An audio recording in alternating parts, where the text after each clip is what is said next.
So I just got $360,000 tax-free. Now, many of you subscribe to my channel know that I talk a lot about flipping real estate or wholesaling real estate, but I don't talk very much about rental properties. I've mentioned that I have a portfolio, I've mentioned how much my Airbnbs make, but I know I don't talk about it nearly enough because I get many comments and many DMs about people saying, hey Ryan, how can I buy my first rental property? What do you suggest? So my point for this video is to show you how rental properties just made me 360 grand, but also how they've helped me in so many other ways as well. But anyways, let's talk about how did I get 360 grand tax-free?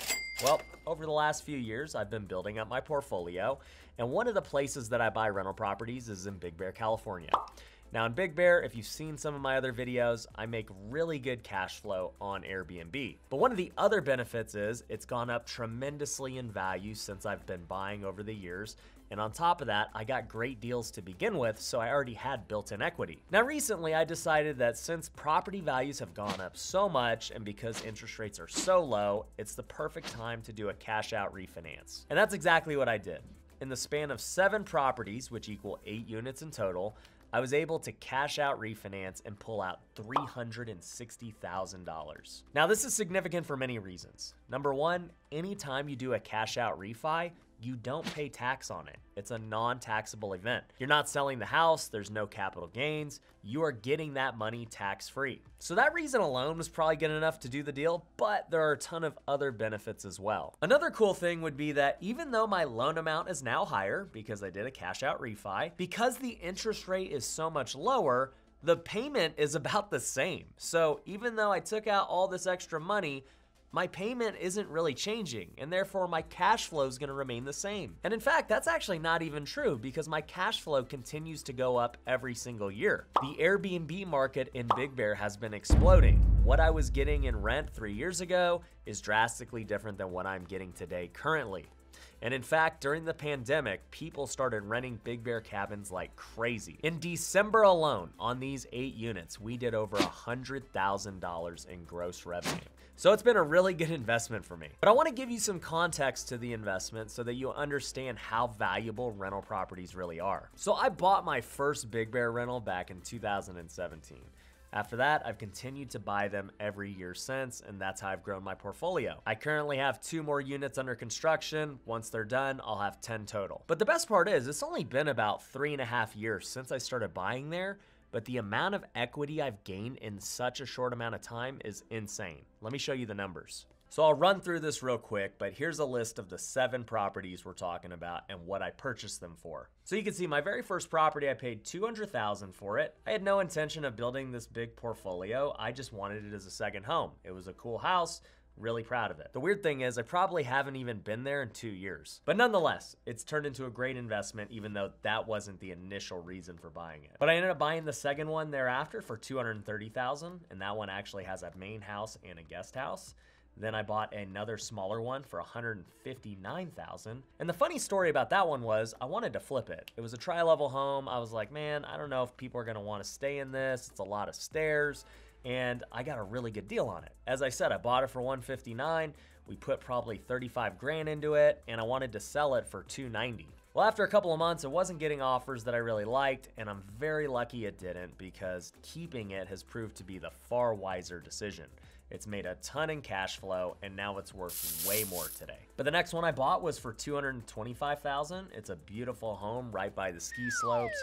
People love it. It's one of my favorite properties that we own. Has these really tall ceilings that just are really grand and make your stay amazing. Then we bought another one for $275,000. It was my most expensive purchase to date, but it's really cool because it's a single story, 4-bedroom house with a really big backyard.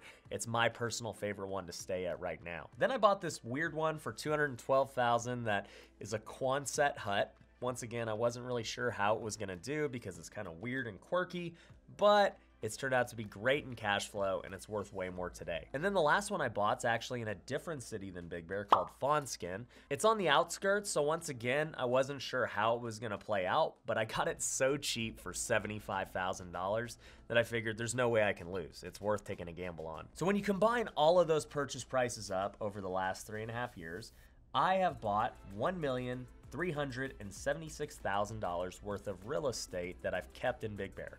I've also wholesaled and flipped some properties along the way. Now that's what I'm into on purchase price wise, but check out what they just appraised for during the refinance. That first house appraised for $415,000. So remember, I bought it for $200,000. It's gone up over 100%. The second one that I bought for $230,000 just appraised at $540,000. So that one was just an insane deal, and that one is even more insane on the cash flow side because it is 2 units.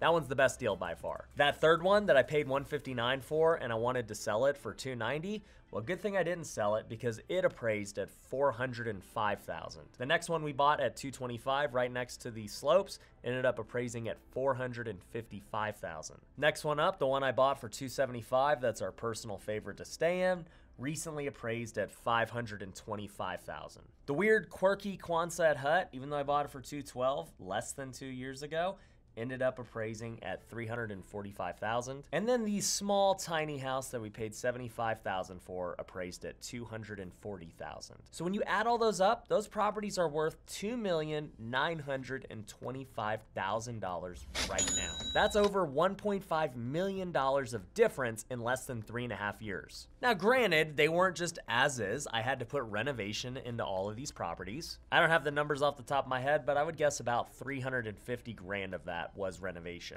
But guess what? Here's the other benefit to rental properties is not only did my net worth go up so much from just making the decision to buy these deals, but I also got to write off a huge chunk of that $350,000 as bonus depreciation.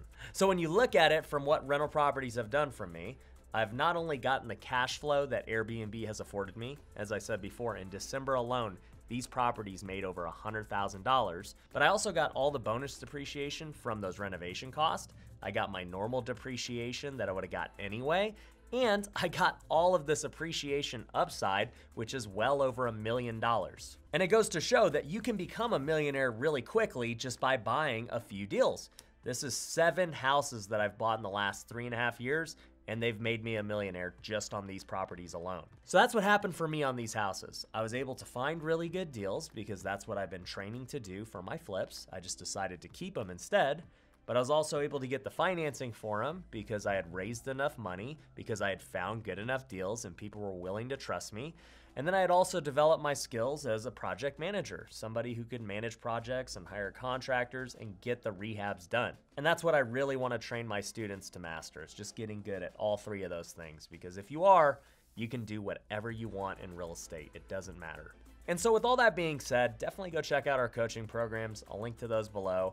As I mentioned previously in the video, I've got a brand new rental property course talking about a lot of these same things, but way more in depth. But if you got value out of this video, do me a big favor and hit the like button. If you haven't already, make sure you're subscribed. Go follow me on all the socials.